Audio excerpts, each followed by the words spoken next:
bonsoir. Soyez la bienvenue au West African Research Center, WARC, programme d'accompagnement à la jeunesse africaine. Le programme GIFTIC 2015 a pour thème les femmes et les jeunes filles et l'innovation. Nous voilà encore une fois de plus, comme à l'accoutumée, regroupés dans ce cadre du concours Jigéen Civique, dernière ligne droite du programme GIFTIC 2015. Une cérémonie placée sous la présidence effective de Monsieur le ministre Yaya Abdou Kane, ministre des Postes et Télécommunications. Une édition assez chargée et intéressante, avec une innovation de taille. Le lancement de la cérémonie d'ouverture à Thiès, plus précisément dans la commune de Tasset, action rentrant dans le cadre de la décentralisation du programme. L'ambition serait que ce concept utile et détecteur de talent fasse le tour du Sénégal. Encourager les jeunes filles à choisir les filières scientifiques, une tâche pas facile, mais une mission bien possible.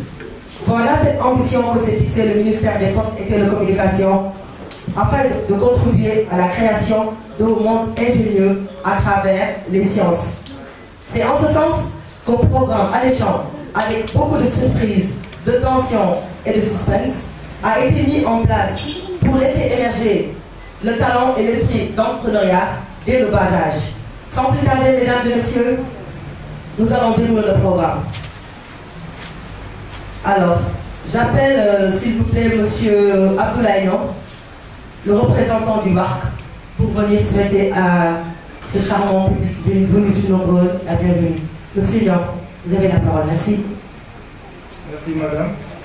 Bonjour à tous, bonjour à toutes. Je voudrais, à mon nom, vous remercier d'être venus cet après-midi. Je ne vais pas être long, je crois qu'il y a assez de panélistes à la table, mais certainement il y aura aussi des interventions du public. Je voudrais avant tout remercier à travers Madame Ndiaye le ministère des Postes et Télécommunications pour la confiance qu'ils ont accordée au centre pour faire passer le message, mais aussi pour organiser ces activités pendant ces 2 jours de travaux. Je voudrais remercier au nom du directeur absent du territoire et au nom de tout le personnel du WARC la bienvenue au public, bienvenue à toutes et à tous, mais vous remercier d'être encore une fois ici pour vous dire que nous sommes très honorés d'héberger ces activités qui sont passées depuis hier. Et je voudrais vous dire que le centre est là pour assister, pour aider, pour accompagner toutes les personnes et institutions qui voudraient travailler dans le domaine de la recherche, dans le domaine scientifique et académique. Nous sommes là pour promouvoir la recherche en Afrique de l'Ouest. Donc le centre est ouvert à toute personne, à toute institution qui voudrait organiser ces genres de manifestations. Donc je vous souhaite la bienvenue et vous remercie encore une fois et vous souhaitez un après-midi, un bon après-midi, un après-midi productif pour la réussite de vos travaux. Merci encore une fois. Voilà, merci monsieur, merci au revoir. Alors sans plus tarder, nous allons continuer cette fois-ci. Mesdames et messieurs, j'aimerais que nous accueillions une grande dame qui s'est battue, qui continue à se battre jusqu'à ce jour pour la cause des jeunes filles. Je veux appeler la CT Jean du ministère des Postes et Télécommunications, Madame Diagne. Betty Lafrenière, s'il vous plaît. Merci.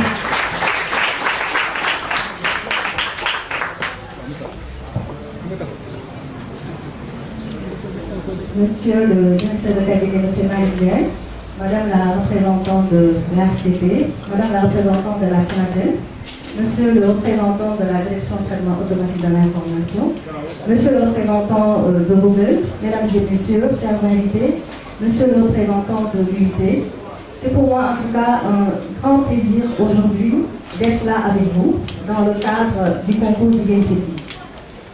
Donc le ministère des Postes et Télécoms a initié le concours Jigéen Civique depuis 2013. L'idée c'est de renforcer les capacités d'innovation des jeunes filles. Pourquoi le ministère s'investit dans la participation des femmes au développement de l'économie numérique?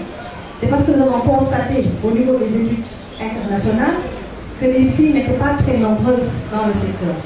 Selon les chiffres de l'UIT, les femmes représentent 20% du secteur des TIC. Et si également on se réfère aux statistiques de la Banque mondiale, les femmes de petites et moyennes entreprises dirigées par des femmes n'ont pas accès au financement. Donc face en tout cas à ce problème, le ministère donc a initié le projet Genre et TIC pour en tout cas aider les filles à s'investir davantage dans le secteur de l'économie numérique. Donc chaque année, donc, on organise ce concours, on invite les étudiants, les élèves à nous présenter des projets innovants.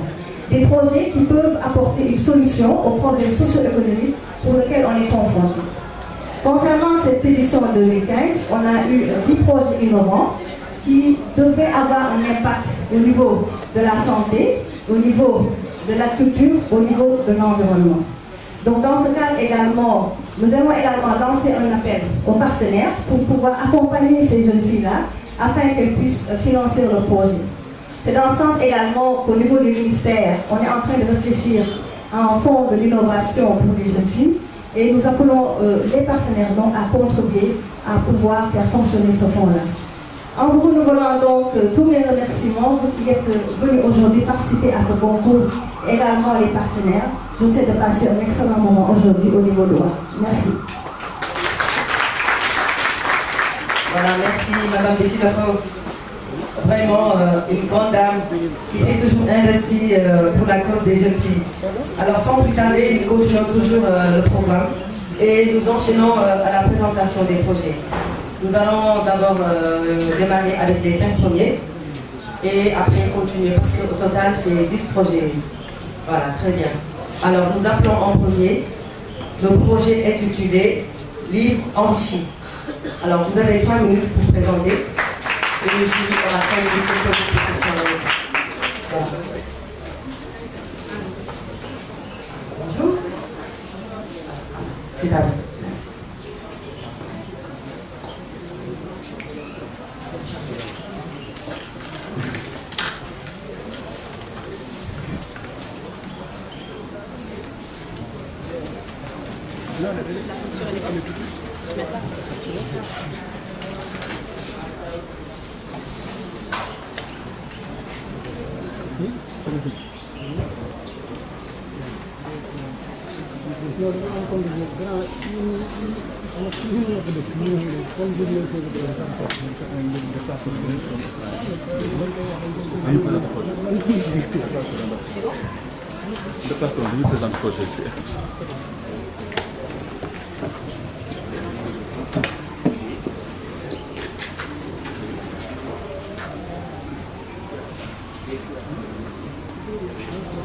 Dites-moi quelle jeunesse avez-vous et je vous dirai quelle nation vous serez.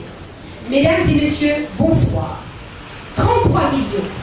Tel est aujourd'hui le nombre de jeunes Africains non scolarisés, soit plus de la moitié des enfants de la planète.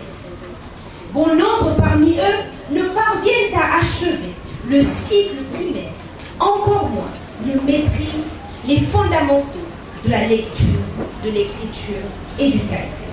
Hélas, et dire qu'aujourd'hui, l'avenir du continent africain repose entre les bras de sa jeunesse, jeunesse qui aujourd'hui, plus que jamais, a une soif accrue de dynamisme qu'elle ne peut épancher dans le livre papier. C'est alors là que nous avons la solution.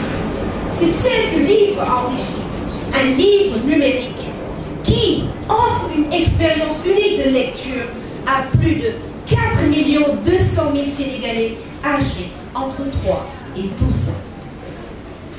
Aujourd'hui, ceux-là vont expérimenter une expérience unique de lecture grâce à tous les médias qui sont incorporés dans ce livre, que sont l'audio, la vidéo, le web et les jeux instructifs. Pour tisser notre toile, nous aurons bien entendu besoin de partenaires, notamment Diaspora Noire, les nouvelles éditions numériques africaines, Digital School Technologies et pourquoi pas l'université virtuelle sénégalaise. Nous notons cependant qu'une phase pilote est très importante et elle se déroulera sur une période de 5 ans avec 2 écoles. Pourquoi pas la case des tout-petits pour la maternelle et une autre école primaire pour assurer l'aspect élémentaire. Nous vous dirons également que pour déterminer de manière fiable et pour ne pas se lancer de manière hasardeuse, pour vous parler d'un aspect finance, c'est durant cette étape de phase pilote que nous allons mener une étude financière. Ce qui, alors, nous fait aujourd'hui vous présenter ce livre en vous parlant que nous aurons besoin d'experts en communication, de développeurs, d'ingénieurs en audiovisuel pour se charger de la conception, mais également, en ce qui concerne l'édition, nous devrons travailler avec des librairies numériques africaines. Pour que le livre enrichi donc intègre le système éducatif sénégalais, il nous faudra également un matériel informatique de pointe. Retenez ceci. Le livre enrichi libère le livre des carcans du papier avec un aspect social très important qui se décline sur 3 axes. La collaboration, le réseautage et également l'ouverture sociale. Par ouverture sociale, nous voulons également penser à ces handicapés qui, avec le livre papier, ne peuvent profiter de tout ce savoir qui y est emmagasiné. Nous ne vous apprendrons absolument rien en vous disant qu'un enfant non instruit est une très lourde charge pour sa nation. C'est ainsi que nous vous demandons tous ensemble de faire de l'école sénégalaise un pilier du développement économique. Je vous remercie. Très bien, bravo. Alors, sans plus tarder, nous donnons la parole aux membres du jury qui auront eux aussi 5 minutes pour essayer d'échanger avec vous. D'accord? Alors, les membres du jury? Très bien. Donc, je vais venir vers vous. Voilà.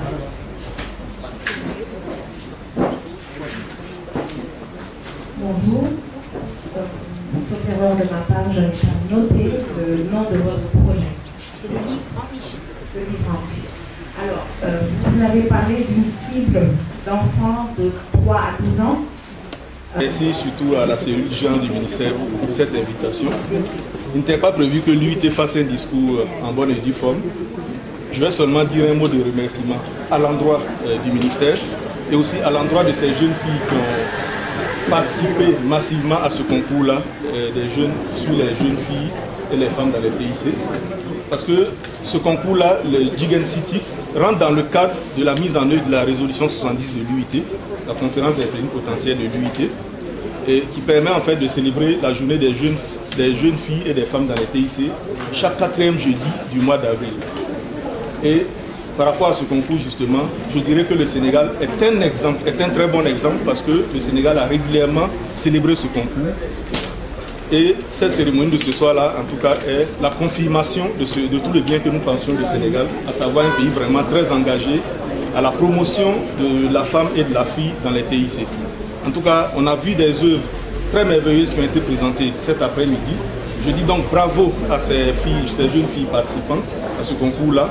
Et j'espère que les concepts de projets qui ont été présentés là seront très bientôt développés pour que dans les mois et années à venir, nous puissions avoir en tout cas des produits viables sur le marché des TIC.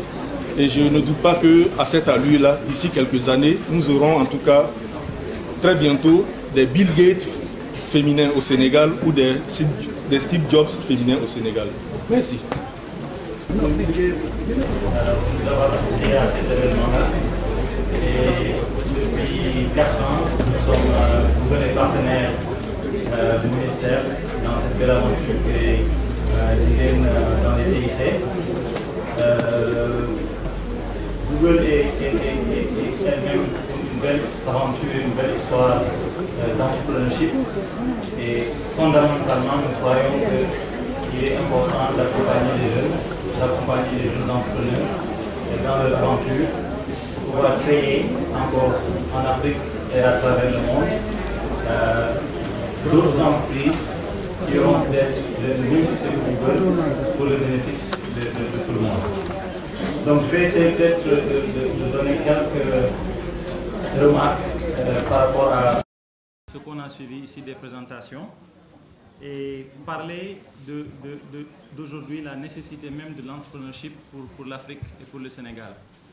Madame la marraine en a parlé tout à l'heure, qu'il y a beaucoup d'Africains aujourd'hui qui sortent des universités et qui ne vont pas trouver d'emploi parce que le secteur moderne tel qu'on le connaît, donc tous les emplois salariés qui peuvent se créer ne peuvent faire que de 5% de la demande totale. ici au Sénégal, on parle de 300 000 emplois salariés.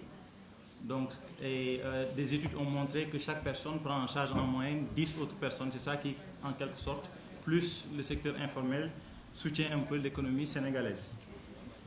Aujourd'hui, les statistiques aussi montrent que le secteur moderne, encore, quand je parle de secteur moderne, je parle de l'emploi salarié.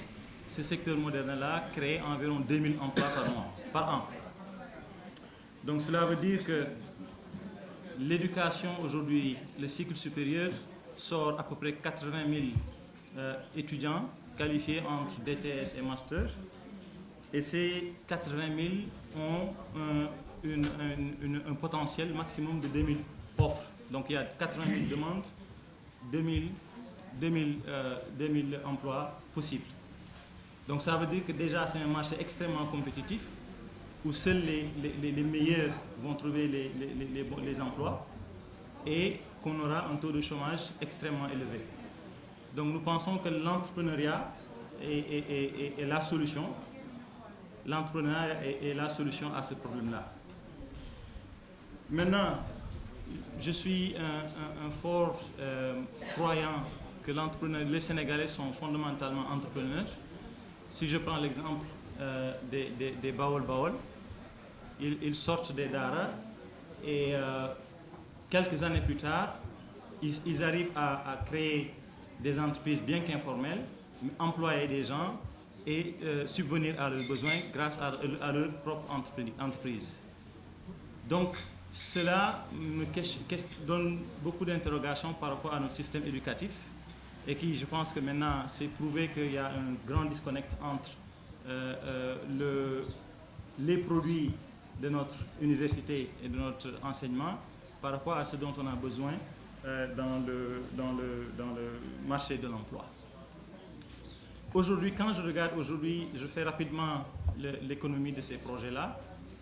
J'ai envie de faire quelques critiques, d'abord positives, par rapport à l'initiative qui a été de faire ce type de concours. Pour moi, c'est une très bonne chose à faire et ça nous permet d'avoir aujourd'hui une certaine photographie de l'état de l'entrepreneurship aujourd'hui, etc.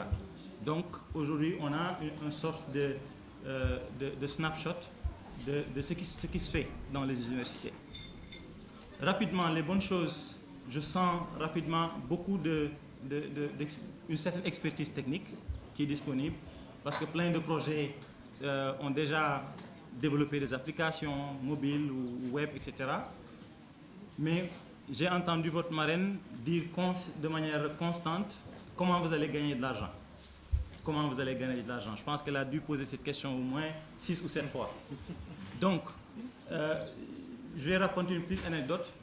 Quand j'étais à l'école au Canada, j'ai fait un cours d'entrepreneurship. Et le professeur, il est arrivé, il nous a donné une fiche pour nous demander, et cette fiche-là, l'objectif c'était de savoir est-ce que réellement tu te sens entrepreneur pour suivre ce cours-là. Parce qu'on a un système éducatif qui te permet pendant 3 semaines de suivre un cours sans pouvoir le prendre officiellement. Donc, pendant ce petit survey, il avait une question clé.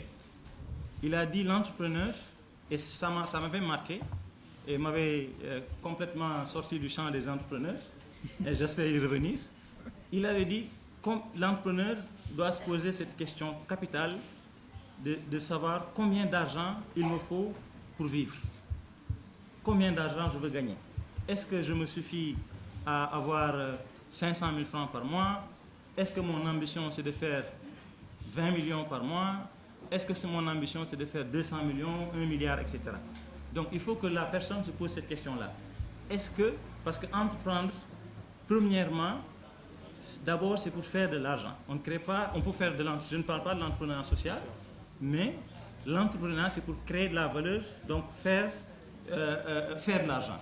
Donc en tant qu'entrepreneur, la première question qu'on doit se poser, c'est combien d'argent j'ai besoin pour survivre.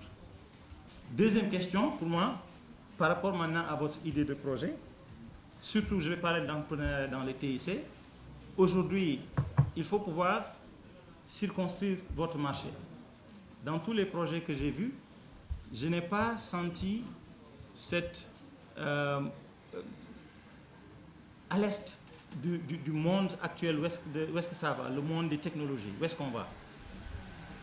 Aujourd'hui, même les grandes entreprises comme Google, comme Facebook, ont compris que l'avenir des TIC était dans le mobile. Parce que aujourd'hui en Afrique, on a plus de 450 millions d'Africains qui ont un téléphone mobile. Donc ça vous donne automatiquement un marché de 450 millions d'utilisateurs. Donc, après, pour avoir délimité ce marché-là, donc, premièrement, je pense que penser mobile, quand on fait de l'entrepreneuriat dans les TIC, est un must. Penser Internet, penser mobile. Deuxième chose, il faudra aussi penser quel marché je dois adresser. Est-ce que, aujourd'hui, je me trouve au Sénégal, on a le marché de la CEDEAO, qui est un marché commun. On a le marché de l'UEMOA, qui est un marché commun. Combien d'utilisateurs je peux servir? Est-ce que je target le marché francophone? Est-ce que je target le marché de la CEDEAO? Je m'arrête. Donc c'est tellement intéressant. Ok.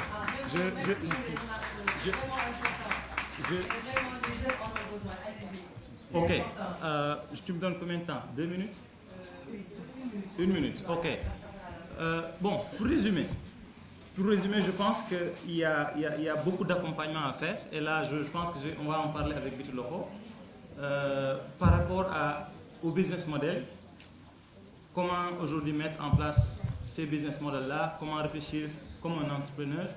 Et voilà, je pense qu'il faudrait qu'on fasse beaucoup de travail pour apporter cette touche par rapport au business model, aux finances, au marketing qui manque aujourd'hui à ces projets-là. Merci beaucoup. Merci bien. Nuit. Parce que ce n'est pas tous les jours qu'on a l'avantage de rencontrer quelqu'un qui s'est frotté à la réalité de l'entreprise au sens entrepreneur, quoi. Voilà. Et donc, du coup, j'aurais vraiment envie de lui donner mes minutes de parole pour en faire profiter à l'Assemblée. Vraiment, franchement, je ne sais pas si vous comprenez mon envie, mon intention de bien faire, tout simplement. Parce que je ne veux pas aussi verser dans le discours, dire ce qu'on sait. Nous sommes des entrepreneurs. Jocolabs, que je représente, est une initiative privée à but non lucratif et qui a pour mission d'aider, de mettre en place un espace innovant de travail afin que les jeunes pousses, les jeunes entrepreneurs puissent disposer de toute la logistique qui leur permettrait d'exceller. En résumé, voilà un peu ce que Jocolabs représente aujourd'hui.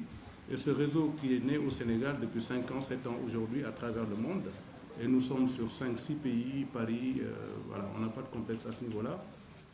Et l'ambition, elle est certaine parce qu'on veut juste faire passer un message qui consiste à dire oui, c'est possible de faire naître des choses ici, au Sud, pour les porter à travers le monde. Yes. Les gens nous appellent de partout, s'intéressent à l'initiative parce que simplement ils se disent que voilà une réalité qui correspond aux besoins des Africains, du moment où nos moyens sont très limités et que, à mon avis, c'est un avis partagé. Comme il l'a dit tout à l'heure, hein, l'entrepreneuriat est le seul moyen aujourd'hui capable d'absorber le nombre de diplômés. Et pour cela, il ne suffit pas de dire simplement allez-y, entreprenez, mais il faut apporter aussi l'accompagnement nécessaire, la logistique, et c'est sur ce plan-là que nous sommes en train de nous débattre. Je finirai peut-être par remercier le ministère à travers cette initiative-là qu'elle a bien voulu prendre en partenariat avec la RTP et Google, et lancer peut-être un appel aussi aux femmes. Peut-être je ferai un petit plaidoyer à ce niveau-là pour dire simplement que là où les femmes alphabétisées, à mon avis, l'alphabétisation des femmes, elle est fondamentale, elle est importante. Parce que nous nous sommes rendus compte que là où les femmes sont les plus instruites, les plus à même de lire, d'écrire, de compter, la santé s'améliore et la productivité s'accroît. Donc, à mon avis, il va falloir peut-être se positionner sur ce credo-là pour dire simplement qu'on parle bien d'émergence, mais l'émergence ne peut pas aller sans la femme. Je vous remercie. Merci bien, merci. Nous enchaînons avec la représentante de la Sonatel, avec Madame Rokhaya Solange Lille. Merci. Porteur de projet. Nous avons vraiment vu des projets qui sont aussi pertinents les uns que les autres. Donc, nous ne pouvons que nous en réjouir dans la mesure où Sonatel accompagne le ministère depuis un certain nombre d'années dans ce programme qui est Jeunes filles et l'éthique. Donc, nous renouvelons notre volonté d'accompagner le développement et vraiment la densification de ce programme-là. Le volet genre, en général, et ce qui concerne les jeunes filles, est un axe fort de notre stratégie de responsabilité sociale d'entreprise à Sonatel, avec de nombreuses initiatives qui sont déployées vers les femmes, vers les jeunes filles. Madame Bitelo-Hondia l'a dit tout à l'heure, aujourd'hui, vous avez 70% des entreprises qui sont dirigées par des femmes qui n'ont pas accès au financement. C'est un chiffre qui est extrêmement important. Et Sonatel, dans ce cadre, a voulu s'engager directement, en lançant cette année le prix féminin d'entrepreneuriat numérique féminin et le prix Sonatel de l'entrepreneuriat numérique féminin qui a été clôturé il y a quelques jours. Et l'objectif vraiment est de multiplier ce type d'initiatives qui vont permettre aux femmes de s'exprimer, et encore plus dans ce domaine du numérique-là, où, comme nos partenaires de Google et de Jocolab sont exprimés, il y a un véritable potentiel, quel que soit le genre. Donc, ce sont les quelques mots que je voulais dire aujourd'hui. Encore une fois, bravo et merci. Sonatel s'est engagé dans le cadre de ce projet pour du mécénat de compétences pour toutes les finalistes de ce concours. Nous verrons peut-être comment aller au-delà de ce mécénat de compétences-là pour des aspects peut-être financiers sur certains projets qui ont réellement un impact social et qui rentrent dans le cadre de nos stratégies de responsabilité sociale d'entreprise. Donc merci et bravo. Nous enchaînons avec monsieur le représentant de la DTAI, monsieur Aludi. Bonjour et merci beaucoup. Je suis venu aujourd'hui avec mes collègues qui sont là-bas assis, représenter Mme Kourakanwan, directeur de la DTAI, qui voulait elle-même venir participer à cette manifestation, venir elle-même lire le discours au nom du ministre de l'économie et des finances. Malheureusement, aujourd'hui, elle est sur une autre mission qui ne permet pas qu'elle soit là avec nous. Donc, en son nom, au nom du ministre de l'économie et des finances, je m'en vais vous lire le discours qui a été préparé à cet effet.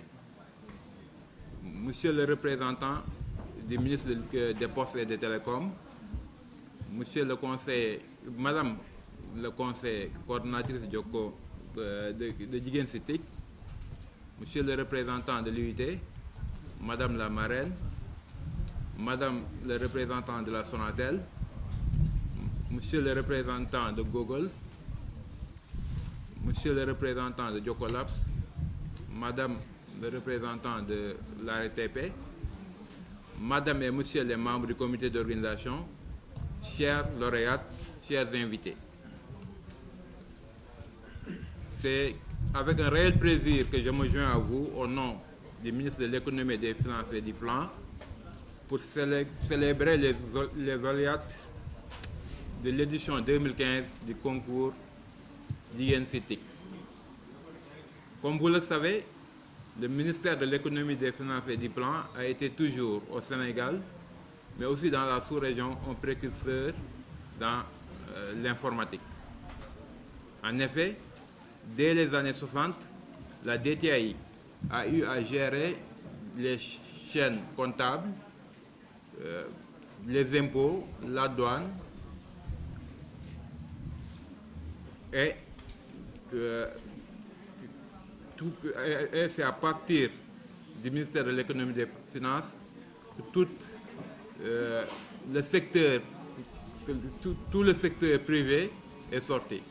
Aujourd'hui, quand on va vers beaucoup de structures, on trouve des anciens du ministère de l'économie et des finances.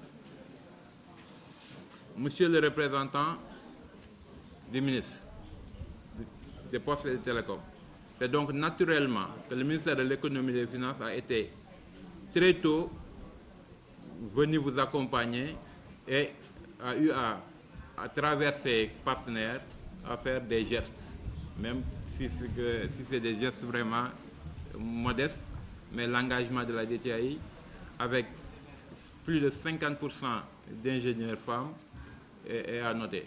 Mes collègues sont là aujourd'hui avec les cadeaux que nous avons pour le concours Jigéen City. La cérémonie de ce jour nous réjouit à plus d'un titre, car elle magnifie l'excellence de la jeune fille. Cette discrimination positive est un investissement sûr qui favorise à terme l'épanouissement naturel d'éthique. C'est pourquoi nous souhaitons longue vie à la jeune fille afin de lui permettre de jouer pleinement ses rôles. De conseiller, car elle est sœur, de ménager, car elle est femme, d'éducatrice, car elle est mère. En cela, les lauréates que nous célébrons ce jour sont doublement méritantes, car elles sont engagées dans un secteur qui est d'habitude réservé à d'autres, et nous l'avons vu tout de suite, tous les projets qui ont été présentés vont participer assurément au développement économique du pays. Monsieur et Madame, donc vous me permettrez dès lors d'adresser mes vives félicitations au comité d'organisation, aux partenaires, aux jurys, sans lesquels cette cérémonie n'aurait pas eu lieu. Chers lauréates, en étant primés ce jour, il ne s'agira nullement pour vous de parachever une œuvre ou de couronner une carrière sans prix. Il s'agit pour vous de pactiser avec l'excellence qui est un processus d'amélioration continue. Je pense bien que Madame la marraine l'a dit tout de suite. Il faudrait qu'à partir de là, que tous les projets qui sont là, qui ont été bien présentés, qu'on puisse les prendre les meilleurs, qu'on puisse les réaliser concrètement au bénéfice du pays. Par ma voix, le ministère de l'économie et des finances vous renouvelle au ministère des télécoms son engagement pour cette initiative et prêt pour l'épanouissement du slogan Jigéen City au service d'un Sénégal émergent. Je vous remercie de votre attention. Merci.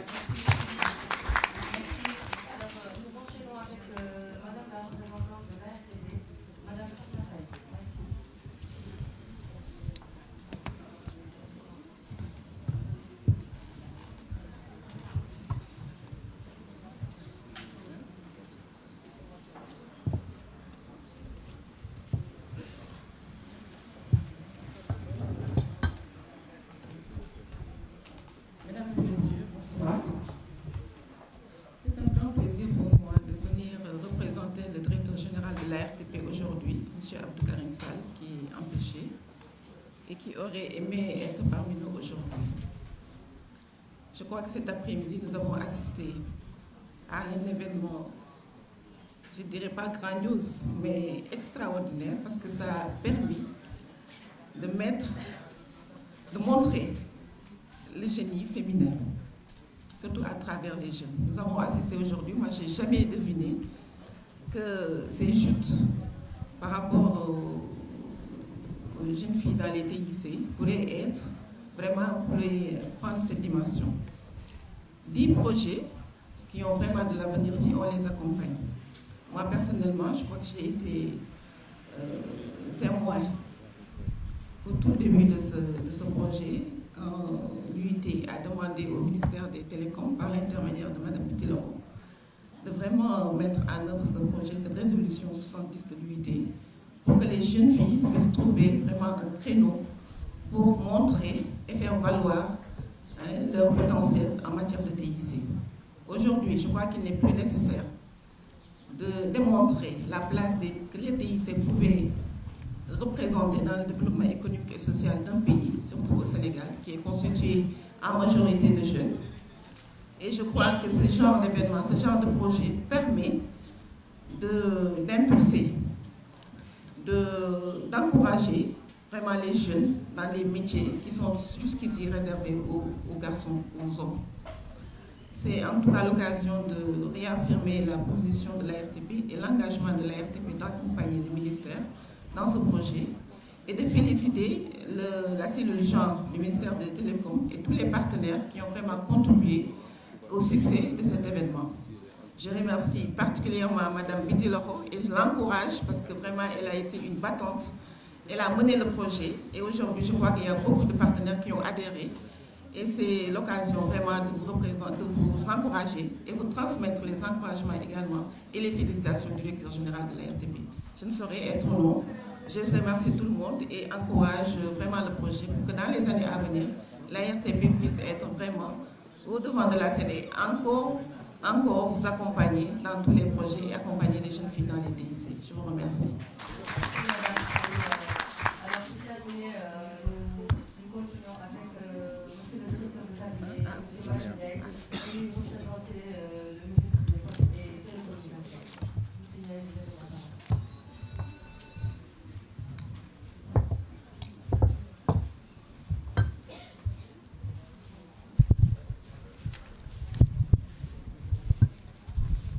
Je vous remercie.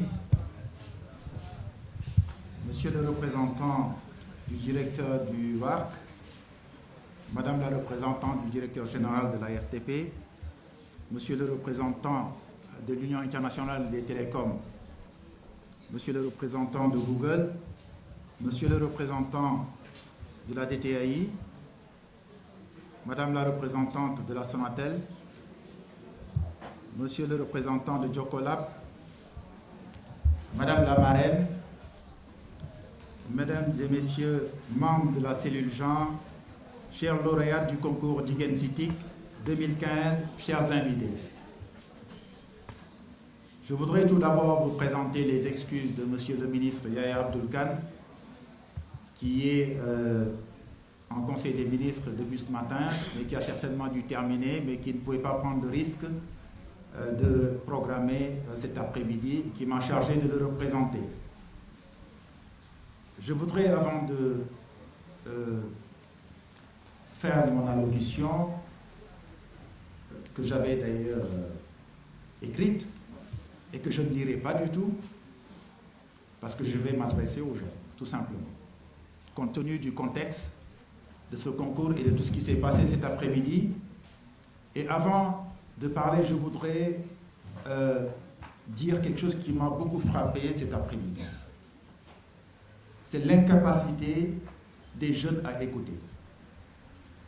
Je suis choqué par l'incapacité des jeunes à écouter.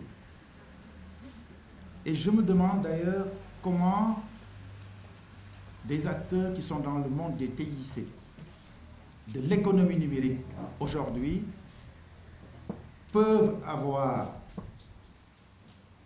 un représentant de Google en face d'eux, un représentant de Jocolab, un représentant de l'ARTP, un représentant du ministère des Postes et Télécoms, un représentant de la DTAI, un représentant de la Sonatel et ne pas les écouter. Tout ce qui est en train de se faire aujourd'hui dans le Sénégal, dans l'Afrique et dans le monde sont gérés par les gens qui sont sur cette table. Quand Seydina Diop parle, même les mouches ne doivent pas voler. Et je suis très sérieux dans ce que je dis. Parce que c'est Google. Le budget de Google fait que quand Google parle, beaucoup de gens doivent se taire. Et on écoute. Parce qu'ils font partie de ceux qui dirigent le monde de demain. Si vous n'écoutez pas ce que Seydina dit, vous ne pouvez pas comprendre ce qui va se passer dans le futur. Et quand il est là, on doit même le payer pour qu'il parle. J'exagère, mais c'est la réalité. Il a l'air très modeste comme ça avec sa chemise, mais c'est une référence mondiale. Et si vous voulez faire carrière dans le secteur, vous avez intérêt à ramasser les mots qu'il dit. Il ne les dit jamais au hasard. Et chaque chose qu'il dit régente le futur. Et c'est pour ça que, quand la marraine parlait d'ailleurs, j'ai l'impression que les jeunes l'entendaient, mais ne l'écoutaient pas réellement. Elle a dit des choses tellement importantes et j'entendais beaucoup de bavardage derrière et j'étais très inquiet. Et quand Seydina a parlé, et Moustapha et Mme Faye également, et la Sonatel, j'entendais encore du bruit derrière Et beaucoup de choses aujourd'hui dépendent de ce qu'ils ont dit. Et je fais la remarque tout simplement pour vous expliquer que l'essentiel de ceux qui veulent faire carrière dans le secteur revient à écouter et à entendre là où va le monde du futur. Et c'est très important. Et c'est déterminant. Alors, après ce petit passage que je voulais bien soulever, je voudrais revenir sur la marraine. C'est dommage qu'elle ne soit pas là. Elle a dit des choses extrêmement importantes qu'il faut saisir au vol. Il est important que les jeunes de notre pays s'inspirent de ce genre d'expérience. Je ne sais pas qui a inspiré le fait qu'on les choisit comme marraine, mais c'est important parce que on est peut-être dans le monde des TIC, on ne comprend pas très bien le rôle qu'elle joue dans l'économie à l'heure actuelle. Comment elle a réussi à transformer des produits locaux, à leur mettre de la valeur dessus pour que ce soit des produits exportables qui impactent fortement l'économie nationale. Elle a ouvert des brèches. Et c'est important que son exemple puisse être cité et que les gens puissent s'en inspirer. Je voudrais, après tout ce que j'ai regardé et écouté dans les présentations, me réjouir réellement de l'ensemble des projets d'idées, des idées de projets qui sont sortis d'ici et des orientations qu'elles ont prises. Parce que tout simplement, elles impactent tous la vie économique. Elles impactent soit la vie économique ou la vie sociale. Et c'est important que des idées partent des problématiques que vivent les gens. J'ai entendu un jeune dire, tout à l'heure, j'ai raté un concours parce qu'on ne m'a pas pu me donner ma pièce d'identité, etc. C'est à partir de ces problématiques-là qu'on crée. La recommandation que je voudrais faire, c'est que, à partir de la problématique qui est identifiée, ne créons pas autour tout simplement de la problématique individuelle.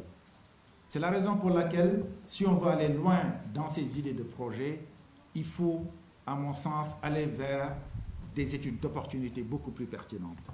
J'ai entendu un projet traiter de la gestion des terres au Sénégal. Et souvent, on liste un ensemble de partenaires qui conditionnent la survie du projet. Je peux vous garantir que, à ce stade-là, il y a beaucoup de projets dont des formes existent dans le marché et dans l'espace. Il y a beaucoup de contraintes dans la mise en œuvre d'un certain nombre de projets qui ont été cités ici. Et si vous voulez traiter la question de la terre, il faut avoir accès aux acteurs publics et privés qui gèrent ces questions-là. Et à ce stade-là, c'est l'une des contraintes les plus difficiles.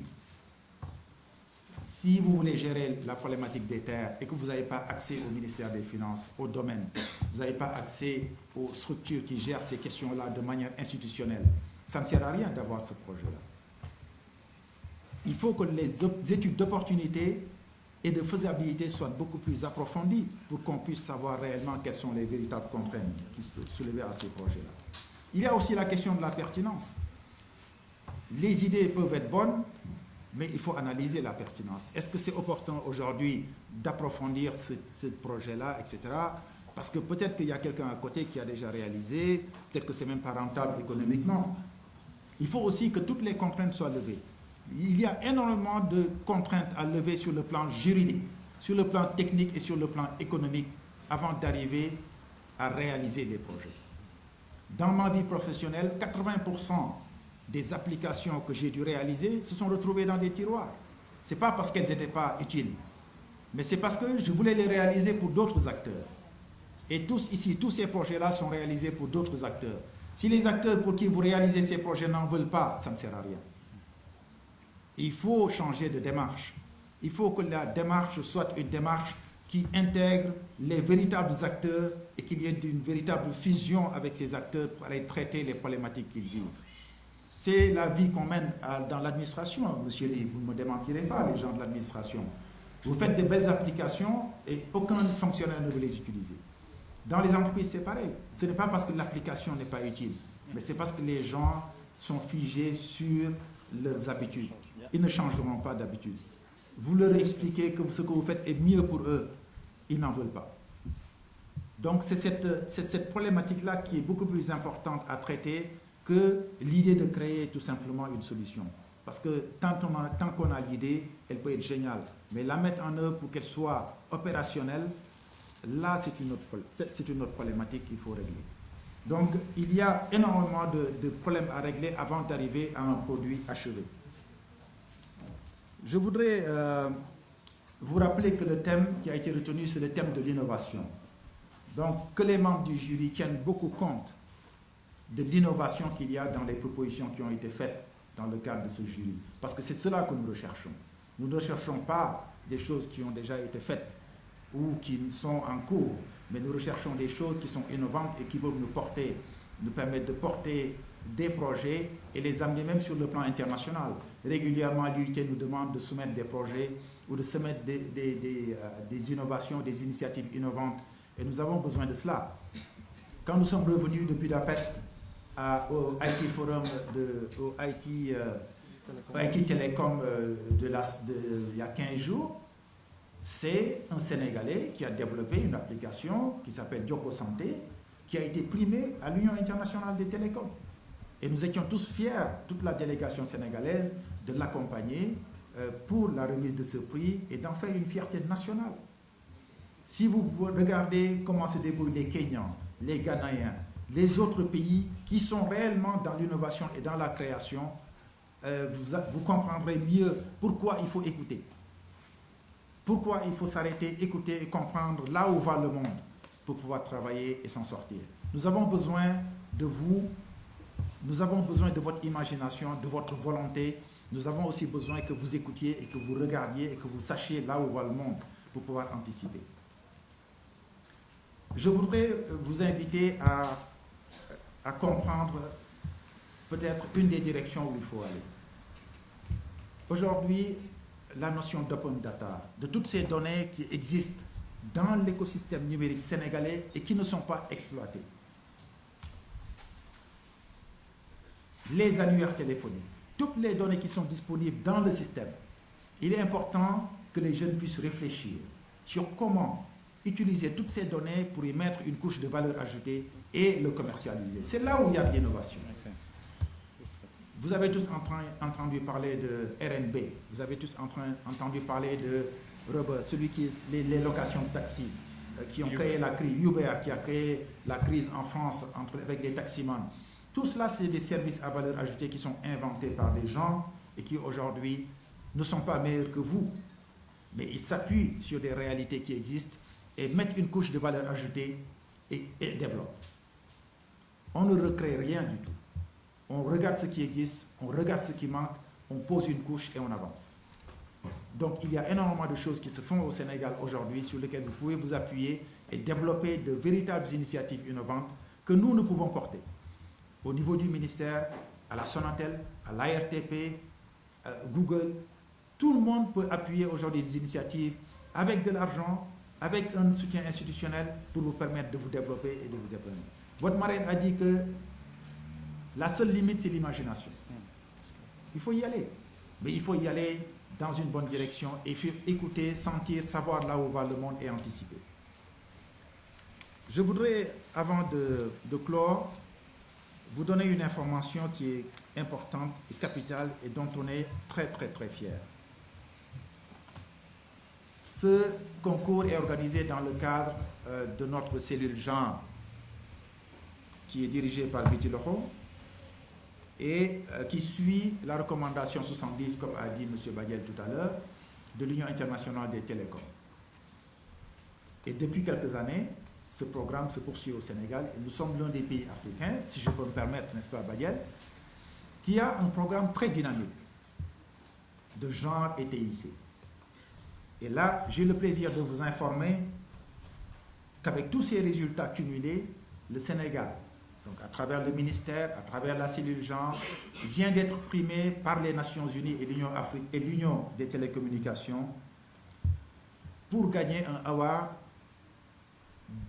d'un programme qui s'appelle GEMTech, qui est dirigé par l'Union internationale des télécoms et les Nations Unies, comme étant le pays qui a la meilleure politique en matière de genre, de politique et de stratégie en matière de télévision. Ce prix international c'est grâce aux efforts que vous avez tous faits. Aux efforts que vous avez faits pendant des années, tous ensemble. Et il sera remis le 14 décembre au gouvernement sénégalais, à New York, au quartier général des Nations Unies.